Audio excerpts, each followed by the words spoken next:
Hoje a gente vai falar de um conceito da psicologia que é fascinante, porque ele tem dois lados, sabe? A projeção. Ela pode ser tanto uma baita armadilha que nos deixa cegos, quanto uma ferramenta poderosíssima para a gente se conhecer melhor. E para começar, fica aqui uma pergunta que vai guiar a nossa conversa. Será que o conhecimento por si só é o bastante? Saber o que é um conceito, tipo da projeção, automaticamente nos torna mais sábios? Ou será que, às vezes, a gente usa justamente esse conhecimento como um escudo para fugir da gente mesmo? Então, o que é essa tal de projeção, afinal? Bom, de forma bem simples, é quando a gente pega uma coisa que está dentro da gente, um sentimento, uma falha, um pensamento que a gente não aceita, e joga isso para outra pessoa, como se a origem fosse dela. Mas o ponto-chave é que a função original disso é positiva. É para ser tipo um alarme, um sinal piscando para a gente olhar para dentro. E é aqui que a coisa complica. Porque só saber o que é projeção não transforma ninguém. Se não tiver uma autoobservação honesta junto, o conhecimento vira só uma desculpa sofisticada. Aí fica fácil, né? Qualquer crítica que a gente recebe, a resposta já está na ponta da língua. Ah, essa pessoa está só projetando em mim. E com isso a gente nunca para pensar se tem ali um pinguinho de verdade. E o grande arquiteto por trás desse auto-engano todo é o ego. Pensa nele como um especialista em criar uma imagem impecável de nós mesmos. Uma fantasia. É que nem gente apaixonada, que não consegue ver defeito na pessoa amada. Só que, nesse caso, a pessoa amada somos nós. E o ego defende essa imagem nossa com unhas e dentes.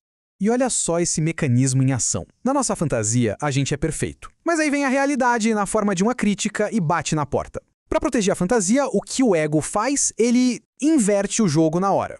O problema não sou eu, claro. É o outro, que está projetando a própria maldade, a própria intolerância em mim.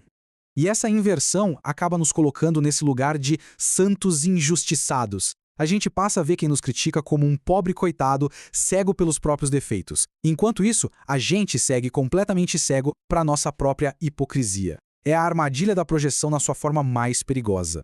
Mas e se desse para virar esse jogo? E se, em vez de uma armadilha, a projeção virasse a nossa melhor ferramenta? Um verdadeiro espelho para o autoconhecimento? Vamos ver como isso pode funcionar. Para entender essa virada de chave, vamos buscar ajuda lá na mitologia grega. A história de Perseu e da Medusa é uma analogia simplesmente brilhante para a gente entender esse processo de encarar os nossos monstros internos, sabe? As nossas falhas mais profundas. Então, vamos lembrar quem era a Medusa? Aquele monstro com cabelo de cobras cujo olhar transformava as pessoas em pedra. A Medusa, aqui, representa aquele defeito nosso que é tão assustador, tão profundo, que olhar para ele diretamente nos paralisa.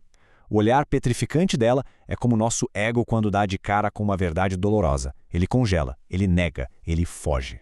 E como o herói Perseu venceu a Medusa, não foi na força bruta, foi na inteligência. Ele usou uma ferramenta que permitia ver o monstro sem ser destruído por ele.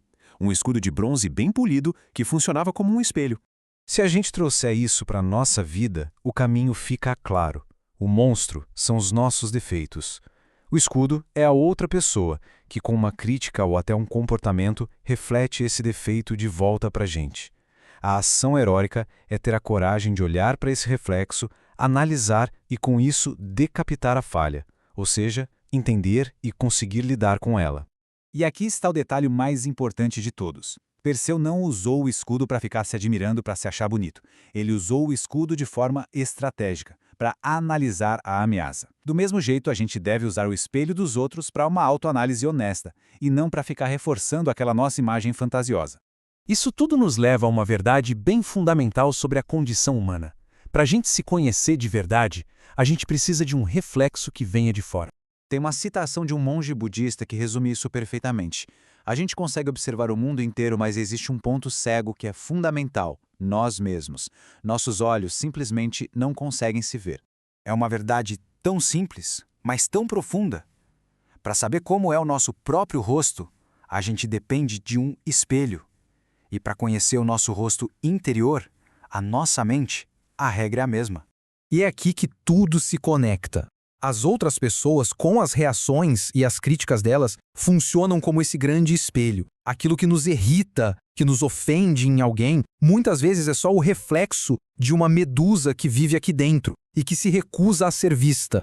No fim das contas, a gente fica com uma escolha muito clara. Existe o caminho do auto-engano, que é usar o conhecimento sobre projeção para se sentir superior, para julgar melhor os outros, E existe o caminho da sabedoria, que é usar cada interação, cada conflito, como uma oportunidade de olhar no escudo polido e aprender algo sobre si. Então fica essa reflexão. Quando a gente olha para outra pessoa, principalmente no momento de conflito, o que a gente está realmente vendo? A gente usa o nosso conhecimento para apontar um monstro no outro? Ou temos a coragem do Perseu para encarar o nosso próprio reflexo? A escolha que a gente faz define todo o caminho.